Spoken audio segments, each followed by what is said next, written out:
안녕하세요, 김상사입니다. 김상호님 채널에 가서 윤희철 장군은 최고의 지휘관일 수도 있다, 이런 얘기를 했더니 정말 다양한 반응들이 쏟아졌어요. 그러면 정말 윤희철 장군이 최고의 지휘관이냐?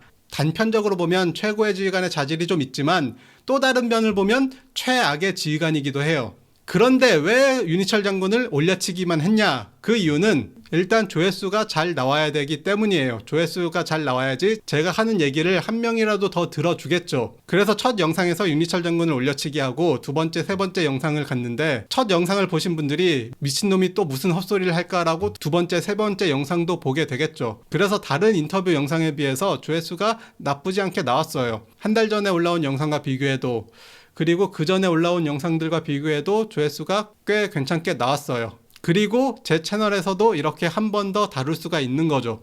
분명히 이 미친놈이 또 무슨 헛소리를 할까라고 들어오신 분들도 있을 거예요. 그러면 오늘은 윤희철 장군에 대해서 한번 분석을 해보고, 실수나 실패에도 교훈이 있고 윤희철 장군이 분명히 잘한 점도 있고 정말 잘못한 점도 있고 보완해야 될 점도 있어요. 그거에 대해서 한번 얘기해 보도록 할게요.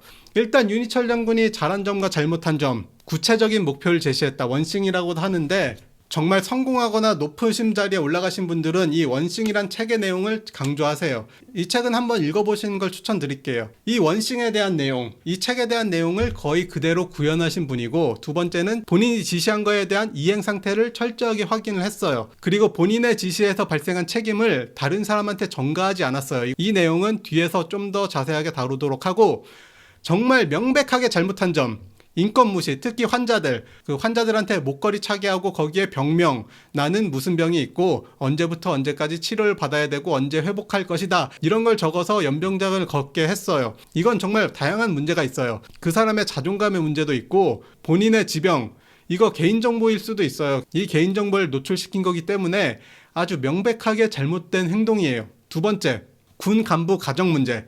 대표적으로 6주 훈련, 6주 동안 집에 못 갔어요. 그리고 사격을 정말 많이 하라고 했는데 그 사격 때문에 평일에 사격하는 건 괜찮아요. 그런데 사격장에 여건이 안 된다고 토요일날 혹은 일요일날 사격하고 월요일날 쉬어라, 이런 지시까지 해요. 아무리 군인이어도 가정이 있고 가정이 화목하고 가정이 행복해야 부대 와서 업무에 집중할 수가 있고 훈련에 집중할 수가 있어요. 주말에 자녀들이랑 어디 놀러 가기로 했는데 갑자기 주말에 사격하라고 나와라, 그러면 집에서 자녀들이 막 울고 아빠 미워하고 막 가정에서 불화가 생기고, 그러면 사격장 나와서 사격에 집중이 안 돼요. 그럼 주말에 사격만 하냐? 주말에 당직 근무도 서고 6주 훈련도 갔다 오면 가정이 행복해지지가 않아요. 가정이 행복해지지가 않으면 군대 업무에 집중할 수가 없고 훈련에 집중할 수가 없다라는 이런 생각을 전혀 하지 않았어요. 훈련하는 건 좋고 사격하는 건 좋은데 그게 정도라는 게 있잖아요.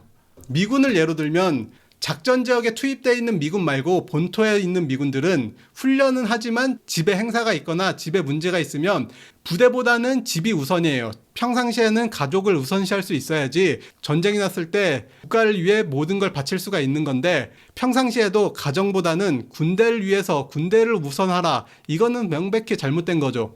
세 번째, 무리한 체력 단련.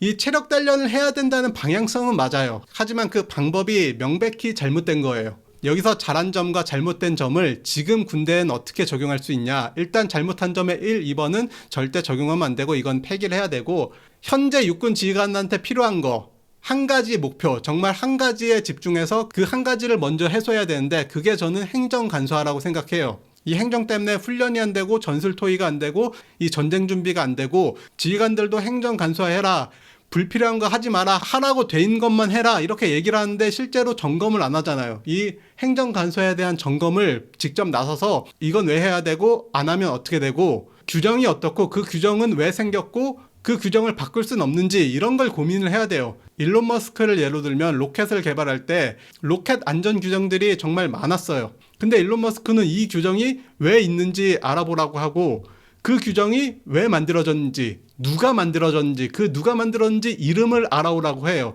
그런데 실제 정부에 물어보면 이 규정이 왜 생겼는지 잘 모르고, 그 규정을 만든 사람을 찾아서 결국 물어보면 그 시절에 70년대 80년대에는 기술력이 이렇기 때문에 이게 필요했다, 근데 지금은 굳이 필요가 없다, 이런 대답을 해요. 그 대답을 토대로 정부에 이의 제기를 해서 그 규정을 없애고 로켓 개발의 시간을 어마어마하게 단축해요.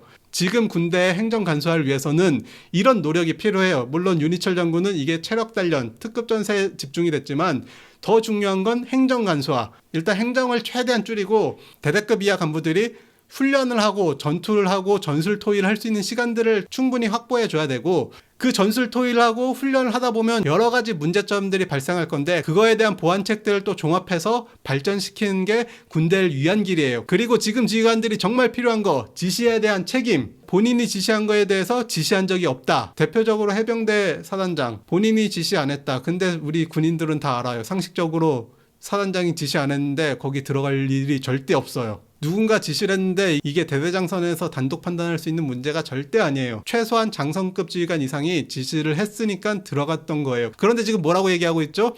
나는 지시를 한 적이 없다. 근데 이게 정말 특이한 사례냐? 전혀 그렇지 않아요. 우리 군무원 사격 논란, 제가 이 부대 간부한테 들었어요. 이 부대도 지금 전역자가 속출하고 있다고 하는데 이 부대에서 정말 디테일한 얘기를 들었는데, 이때 지휘관이 군무원도 사격을 해라, 사격을 시켜라. 그래서 여군무원이 사격을 하고 민원을 제기했어요. 아, 군무원이 왜 사격을 하냐. 그래서 감찰 조사가 나왔고, 처음에 조사가 나왔을 때 이때 지휘관이 뭐라고 대답했냐?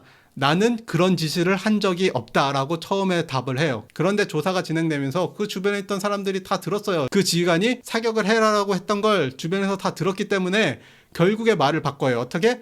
아, 나는 규정을 잘 몰랐다. 사격을 시켜도 되는 줄 알았다라고 말을 바꿨다고 해요. 이거 말고 저희 부대에서도 있었어요. 대대장이 명확하게 지침을 주고 이렇게 해라 했는데 상급 지휘관이 현장지도 와서 그 내용을 지적을 했어요. 개인화기 사격 중에 잘못된 지침에 대해서 개인화기 교관에게 현장 지도를 하고 그 옆에 대대장이 있었는데 내가 지시했다고 대답을 안 해요. 근데 사격 교관은 이해를 해요. 대대장의 의도가 이거였는데 상급 지휘관의 의도가 달랐고, 여기서 내가 대대장이 시켰다라고 말한 것보다 그냥 죄송합니다 하고 끝나는 게 모두를 위한 길이에요. 자, 이렇게 끝났으면 다행인데 그 상급 지휘관이 가고 대대장이 갑자기 개인화기 교관한테 왜 이렇게 준비했냐, 왜 이렇게 지시했냐. 그래서 개인화기 교관이 대대장님께 계획 보고 들어갔을 때 대대장님이 지시하지 않았냐 라고 했더니 나는 그런 적이 없다. 이게 임성근 사단장 말고도 본인 지시에 대한 책임을 하급자 책임으로 돌리는 지휘관들이 꽤 있는 것 같아요. 이건 정말 바꿔야 되는 문제다. 그리고 아까 잘못된 점 중에서 1, 2번은 어차피 하면 안 되는 거고, 세 번째, 체력 단련에 대해서는 보완을 해야 돼요. 윤희철 장군이 분명히 실수한 거, 최근에 병무청 신체검사 통과 기준이 많이 완화돼서 기존의 면제인 인원들도 현역으로 들어오는 실정인데, 윤희철 장군이 본인이 위관 때, 대대장 때 그때 생각하고 그때 인원들과 지금의 인원들이 다르다는 걸 몰라요. 그래서 옛날에 신체 건강한 사람들만 오던 군대, 그때 생각하고 무리하게 굴린 거죠. 이거는 지금 현재 상태를 모르는 전형적인 꼰대 마인드 중 하나예요. 자, 윤희철 장군이 용사들의 특급 전사를 강조할 거면 사단장 시절에도 동일한 사례가 있었잖아요. 부상자가 많았고 그거에 대한 원인 분석을 철저히 해서 보완을 했어야 됐어요. 어떤 식으로 보완할 수 있냐? 제 생각에는 헬스 트레이너들을 신병교육대 군무원으로 고용을 하고 신병교육기간을 좀 늘린 한이 있어도 맞춤형으로 운동 및 관리가 필요해요. 지금 들어오는 인원들은 몸을 많이 써보지도 않고 공부만 하다 온 인원들이 대부분인데, 체력 단련이랑 방탄조끼 등을 착용하고 훈련하다가 몸을 안 써보고 약한 근육들이 많기 때문에 부상을 당할 위험도가 높아요. 그걸 방지하기 위해서 신병교육 기간에 헬스 전문가들을 투입해서 이 인원은 코어 근육이 약해서 군장을 매면 허리가 다칠 수가 있으니 코어 근육을 우선적으로 집중해야 되고, 이 인원은 살이 너무 쪄서 띵걸음을 하거나 군장을 매면 무릎 연골에 연골연화증이 오면서 부상을 당할 수가 있다. 그래서 이 인원은 살을 좀 빼고 그에 맞는 운동을 해야 된다. 이런 게 필요했어요. 이런 게 먼저 선행돼야 했고, 어차피 지금 신병교육 기간에 신병교육 훈련이 제대로 안 돼요. 뭐 훈련 부사관분들이 잘못된 게 아니라 적금 가입도 해줘야 되고 신상 파악도 해야 되고 할 게 많아요. 그래서 제대로 된 훈련이 안 되는 거, 어차피 훈련은 자대로 넘기고 신병교육 기간에 그런 행정적인 업무를 처리할 때 헬스 트레이너 군무원들이 신병들 데리고 진단도 하고 체력 단련 가이드도 제시하고 한 달 혹은 신병교육 기간을 좀 늘려서 2달 정도 야전에서 다치지 않는 몸을 만들어서 보내는 게 제일 중요하다고 생각을 해요. 이게 군단장 임기가 짧아서 본인이 절대 마무리를 못한다고 생각을 하고 접근을 했어야 됐고,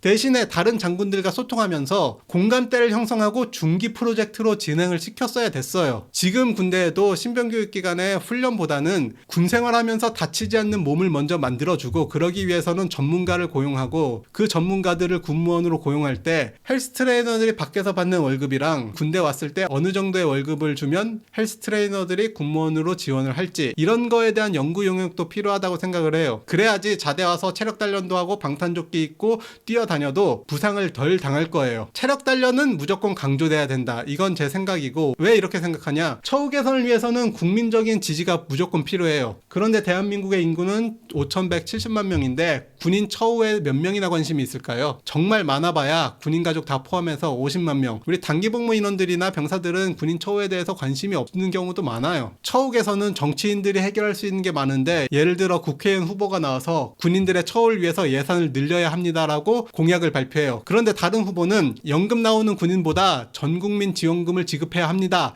이렇게 공약을 내세웠을 때 누가 당선이 되냐에 따라서 처우 개선이 될 수도 있고 안 될 수도 있어요. 그런데 이 목소리를 누가 내줄 수 있냐? 군인들은 공식적으로 목소리를 못 내잖아요. 군인 가족들 수는 충분하지 않아요. 제 생각에는 전역한 단기 자원 간부들과 용사들의 여론이 매우 중요하다. 지금 간부들의 상황은 어떻다라고 얘기해 줄 수 있는 사람들, 그리고 이 단기 전역자들과 용사들이 30대, 40대, 50대가 돼서 사회 주요 인사가 됐을 때 나 때 군대는 이랬다라는 생각이 박혀 있어요. 그러면 장기적으로 봤을 때 용사들과 단기 복무하는 인원들에게 군대다운 군대 모습을 각인시켜서 전역을 시켜야 된다고 생각을 해요. 자유민주주의는 51대 49의 결과물이에요. 대통령 선거만 봐도 48.59% 대 47.79%로 윤석열 대통령이 당선이 됐는데 이 표 차이가 정말 미세해요. 그런데 이 미세한 것 때문에 정말 많은 게 바뀐 거죠. 그래서 저는 현역 군인 혹은 군에 관심 있는 분들로 구독자를 좀 늘리고 조회수를 늘려서 채널을 키운 다음에 제 채널의 구독자 유형을 좀 확장하려고 해요. 군인들 말고 다른 사람들도 이 내용을 알고 지지를 해줘야 된다고 생각하고, 그 중에서 일단 생각한 건 택배업 관련된 컨텐츠도 올리고, 이 택배업 관련돼서 군인분들이 전역하고 관심이 있을 수도 있지만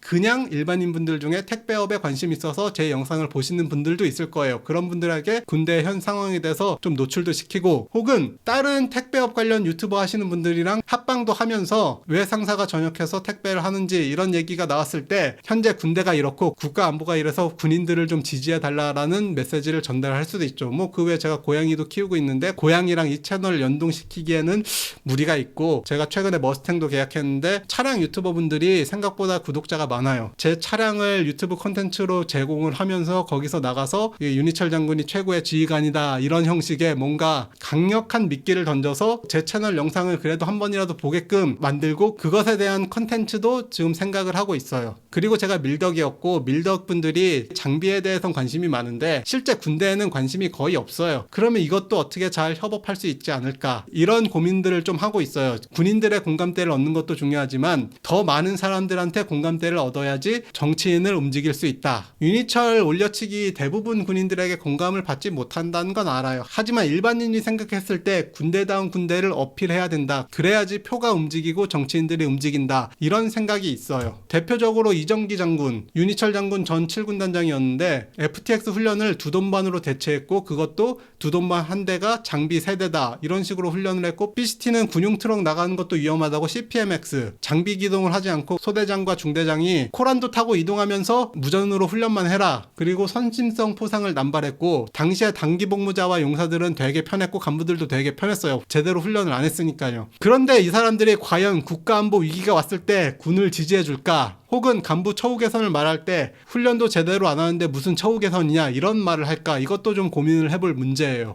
제가 생각하는 처우 개선의 3가지 방향, 금전적인 처우 개선, 복지적인 처우 개선, 업무적인 처우 개선인데, 금전적인 처우 개선은 군대에서 건의는 할 수 있지만 군대에서 바꿀 수는 없어요. 그리고 이건 국방부 장관이나 참모총장 등 윗선에서 노력해야 될 문제고, 복지적인 처우 개선 역시 돈이 들어가야 될 문제는 군대 안에서 해결할 수가 없어요. 하지만 당직 근무 휴식이라든지 제대로 된 전투 휴무 등 할 수 있는 것도 있어요. 할 수 있는 건 적용해야 되고, 업무적인 처우 개선, 이거는 군대에서 충분히 할 수가 있어요. 특히 지금 행정간소화, 이거부터 한번 해보고, 행정간소화부터 했을 때 무슨 문제가 일어나고 어떤 게 더 필요한지 하나하나 개선을 해야 되고, 지금 참모총장이나 국방부 장관은 금전적인 처우와 복지적인 처우를 위해서 정치권과 싸워야 되고, 군단장, 사단장 이하 지휘관들은 행정간소화를 위해서 많은 노력을 해야 돼요. 그런데 지금 안 하고 있잖아요. 그리고 그리고 제가 어떤 군무원분들을 만나서 정말 많은 얘기를 들었는데 군무원은 부사관보다 더 심각하다. 이 내용은 제가 추후에 다시 다루도록 할게요. 여기까지 시청해 주셔서 감사합니다.